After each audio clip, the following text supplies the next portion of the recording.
Assalamualaikum warahmatullahi wabarakatuh. Apa kabar teman-teman semua? Semoga teman-teman semua dalam keadaan sehat selalu. Jumpa lagi bersama saya, Delpian Saputra, salah satu mahasiswa Universitas PGRI Palembang, program studi PGSD tahun angkatan 2020. Untuk konten yang kali ini, saya akan mempresentasikan hasil dari tugas saya terkait pendidikan konsep dasar IPA pada SD. Menurut teman-teman, apa pendapat kalian mengenai pendidikan konsep dasar IPA pada SD? Jadi, di sini saya akan menjelaskan apa itu pendidikan konsep dasar IPA pada SD. Konsep dasar IPA pada SD itu adalah ilmu yang mempelajari alam dan sekitarnya, seperti halnya hewan, tumbuhan, manusia, planet-planet, dan lain-lain. Pendidikan konsep dasar IPA pada SD itu terbagi menjadi tiga, yaitu tingkat rendah, tingkat sedang, dan tingkat tinggi. Di sini saya akan mempresentasikan materi pendidikan konsep dasar IPA pada SD untuk tingkat tinggi. Langsung saja materi yang pertama. Materi yang pertama berjudulkan akan klasifikasi makhluk hidup pada tumbuhan. Banyak sekali jenis tumbuhan yang hidup di hutan kita ini. Akan tetapi saya akan membahas salah satu jenis tumbuhan yang mempunyai cara untuk melindungi diri dengan berbagai cara, di antaranya memiliki duri, bulu, racun, dan bau yang tidak sedap. Ini sudah terlihat gambar kaktus, di mana kaktus merupakan tumbuhan di tanah kering dan berpasir. Kaktus memiliki akar panjang dan menyebar. Akar itu berfungsi menyerap air dan mineral dari tanah. Kaktus juga memiliki batang yang tebal dan berongga serta daunnya kecil-kecil. Kaktus melindungi dirinya dengan cara memiliki duri di batangnya. Oke, kita lanjut yang materi kedua. Di sini ada klasifikasi makhluk hidup pada hewan. Banyak sekali jenis hewan yang hidup di hutan. Akan tetapi, saya akan membahas salah satu jenis hewan. Hewan merupakan salah satu komponen penting di alam. Hewan dibedakan menjadi dua kelompok, yaitu hewan yang tidak bertulang belakang atau hewan invertebrata, dan hewan yang bertulang belakang bisa juga disebut hewan vertebrata. Kemudian hewan juga terbagi menjadi tiga di dalam cara makannya, yaitu hewan herbivora, omnivora, dan karnivora. Di sini sudah ada gambar salah satu jenis hewan kelelawar. Kelelawar merupakan salah satu jenis hewan vertebrata dan berjenis mamalia. Kelelawar memiliki indera, pembau, dan pendengar yang tajam. Dengan penggabungan keduanya, kelelawar dapat menemukan makanan dan dapat menentukan arah terbang untuk menghindari tabrakan. Kelelawar juga mengeluarkan bunyi ultrasonik untuk mengetahui benda di sekitarnya, sehingga tidak akan terjadi tabrakan di saat ia sedang mencari mangsa. Oke, kita lanjut di organ tubuh manusia. Organ tubuh manusia itu terbagi menjadi dua, yaitu organ dalam dan organ luar. Di sini saya akan mengulas lebih dalam mengenai organ dalam. Organ dalam itu terdapat beberapa jenis di organ dalam. Salah satunya adalah ada jantung, hati, limpa ataupun paru-paru, ginjal, dan usus. Kelima dari ini adalah jenis organ dalam. Oke, kita lanjut yang materi keempat. Materi keempat adalah alat indera pada manusia. Alat indera pada manusia itu umumnya ada 5. Yang pertama adalah mata. Mata, alat indera yang digunakan untuk melihat. Telinga. Telinga adalah alat indera yang digunakan untuk mendengar. Lidah adalah alat indera yang digunakan untuk mengetahui akan rasa. Hidung. Hidung adalah alat indera yang digunakan untuk mencium bau sesuatu. Kulit. Kulit adalah alat indera yang digunakan untuk meraba. Oke, kita lanjut lagi ke materi yang kelima. Materi kelima adalah sistem gerak pada manusia. Dalam melakukan gerak, manusia memiliki sistem gerak yang terdiri atas tulang dan otot. Tubuh manusia mempunyai rangka yang tersusun atas dua jenis tulang, yaitu tulang rawan dan tulang keras untuk bergerak. Macam-macam gerak pada otot. Otot merupakan alat kerja aktif pada sistem gerak manusia. Kerja otot dibedakan menjadi dua. Sinergis adalah kerja otot yang kontraksinya menentukan gerakan searah. Antagonis adalah kerja otot yang kontraksinya menimbulkan efek gerak berlawanan. Ke materi yang keenam, sistem pencernaan pada manusia.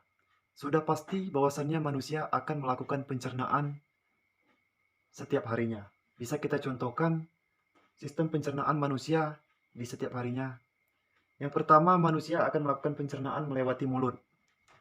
Lalu akan diproses melewati kerongkongan, lambung, usus alus, usus besar, dan anus.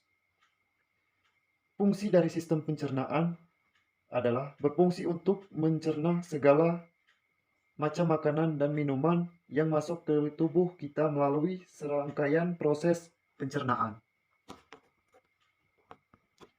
Materi yang ketujuh, sistem peredaran darah pada manusia.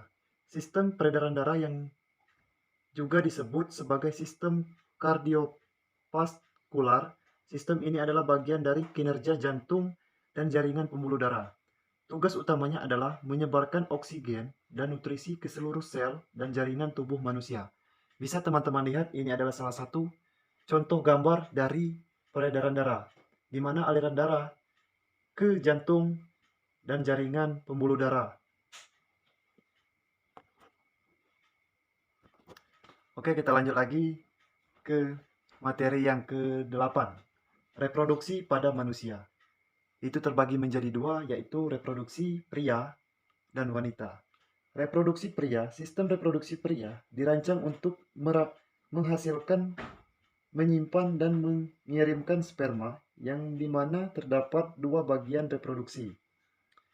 Organ reproduksi dalam terdiri dari testis, epidimis, vas deferens, ejakulasi, uretra. Organ reproduksi luar terdiri dari penis dan skrotum. Reproduksi pada wanita. Wanita, organ luar reproduksi wanita. Yang pertama itu vagina, kedua vulva. Organ dalam reproduksi wanita. Yang pertama ovarium, kedua fimblr, ketiga infundibulum, keempat tube fallopi, kelima oviduk, 6 uterus, 7 cervix, 8 saluran vagina, 9 klitoris. Oke, kita lanjut lagi ke materi ke-9. Ekosistem. Ekosistem itu terbagi juga menjadi dua. Yang pertama komponen, di mana komponen ini kembali dibagi menjadi dua, yaitu biotik dan abiotik. Biotik terdiri dari mikroba, hewan, manusia, tumbuhan, dan jamur. Sedangkan abiotik terdiri dari iklim, tanah, batu, garam, air, suhu. Kita lanjut lagi ke macam-macam ekosistem, di mana macam-macam ekosistem terbagi juga menjadi dua, yaitu ekosistem darat dan ekosistem air. Ekosistem darat terdiri dari sabana, gurun, gua, taiga, tundra, dan gunung. Ekosistem air terdiri dari terumbu karang, sungai, laut, rawa, danau. Next, kita lanjut ke materi ke-9 ataupun ke-10. Tata surya. Tata surya itu mempunyai struktur matahari, planet, bulan, asteroid, komet. Di tata surya juga mempunyai teori nebula, teori planetesimal, teori bintang kembar, teori awan debu. Ini ada gambar matahari, ini ada gambar awan, dan ini ada gambar bulan. Di dalam tata surya juga kita akan mempelajari tentang planet, di mana ada yang namanya planet Merkurius, Venus, Bumi, Mars, Jupiter, Saturnus, Uranus, dan Neptunus. Mungkin itu saja materi tata surya untuk tingkat SD tingkat tinggi. Kita lanjut ke materi yang selanjutnya. Materi selanjutnya adalah materi energi alternatif, di mana ini terbagi menjadi 6, yaitu angin telah dimanfaatkan sejak dulu sebagai sumber energi pada perahu layar dan kincir angin tradisional. Salah satunya adalah, contohnya adalah yang menggunakan energi alternatif angin adalah Belanda. Gelombang air laut saat memecah di pantai menghasilkan banyak energi yang dapat diubah menjadi energi listrik. Yang ketiga adalah bahan bakar bio tersebut dikenal sebagai biodiesel, dapat digunakan untuk menggantikan solar. Yang keempat itu adalah energi panas bumi, merupakan energi yang berasal dari panas yang dapat disimpan di bawah permukaan bumi. Yang kelima, air yang deras merupakan sumber energi gerak dimanfaatkan sebagai pembangkit tenaga listrik. Keenam adalah matahari. Energi panas yang dihasilkan dapat digunakan untuk memanaskan ruangan, memanaskan air, dan lain-lain. Materi yang terakhir adalah materi bioteknologi. Bioteknologi terbagi menjadi dua, bioteknologi pertanian dan bioteknologi peternakan. Bioteknologi pertanian dicakup akan kultur jaringan, pembasteraan, teknologi nuklir, teknik hidroponik. Sedangkan bioteknologi peternakan itu terdiri akan inseminasi buatan, hibridasi, dan rekayasa genetika. Oke, sekian dari saya presentasi mengenai pendidikan konsep dasar IPA tingkat tinggi. Sampai jumpa di konten yang selanjutnya. Saya akhiri.